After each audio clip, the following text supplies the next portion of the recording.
AFC club champions নারী লিগে বাংলাদেশের ক্লাবগুলোর উজ্জ্বল সম্ভাবনা রয়েছে বলে মন্তব্য করেছেন জাতীয় নারী ফুটবল দলের মিডফিল্ডার ঋতুপর্ণা চাকমা। ভুটানের ক্লাব থিম্পু রয়্যাল কলেজ এফসির হয়ে অংশ নেয়া বাংলাদেশের সাবিনা, মনিকা, মারিয়া ঋতুরা জানালেন তাদের অভিজ্ঞতার কথা।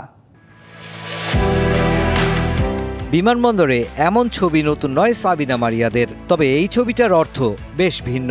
এফসি ক্লাব চ্যাম্পিয়ন্স নারী লিগে একই ক্লাবের হয়ে খেলতে ভুটানে গিয়েছিলেন সাবিনা মারিয়ারা।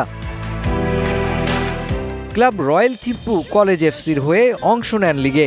যদিও পূর্ববর্তী ক্লাবের অনুমতি না থাকায় ভুটানে গেলেও মাঠে নামতে পারেননি অভিজ্ঞ ফুটবলার সাবিনা খাতুন। তবে ঋতুপর্ণা চাকমা, মারিয়া মান্ডা ও মনিকা চাকমা খেলেছেন সেই আসরে। যেহেতু আমরা 4 জন গেছি, তো আপু খেলতে পারে নাই, আমাদেরও একটু মন খারাপ ছিল যে আপু খেলতে পারবে না। তো আপু থাকলে হয়তো আরো ভালো রেজাল্ট আমরা আশা করতাম। দলের হয়ে গোল করেছেন ঋতুপর্ণা চাকমা। দেশে ফিরে জানালেন অভিজ্ঞতার কথা।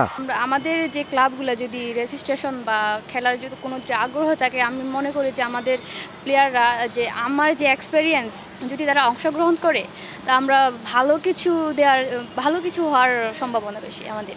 ওয়ালটন টেলিভিশন মাত্র 25,490 টাকায় পাচ্ছেন গুগল টিভি। ড্রেসিং রুম থেকে শুরু করে খেলার মাঠ, প্রতিটি পদেই ছিল শেয়ারিং, যা মুগ্ধ করেছে লাল সবুজের প্রতিনিধিদের। তবে জাতীয় দলের অধিনায়ক সতীর্থ সাবিনাকেই খেলার মাঠে মিস করেছেন এই 3 ফুটবলারই। ওনারা যে আমাদের সাথে তো সুন্দরভাবে মিশেছে এবং আমাদের সাথে আমাদের যে কোনো সমস্যায় ওনারা প্লেয়াররাও কথা বলেছে এবং অফিসিয়ালরাও কথা বলেছে। খুব অনেক কিছু শিখেছে ওনাদের কাছ থেকে। এখন প্রশ্ন আসে, এফসি চ্যাম্পিয়ন্স লিগে অংশ নিতে এইসব অভিজ্ঞতা কিভাবে কাজে লাগাবে বাংলাদেশের ক্লাবগুলো। Mushfiqur Rahman, DBC news, Dhaka.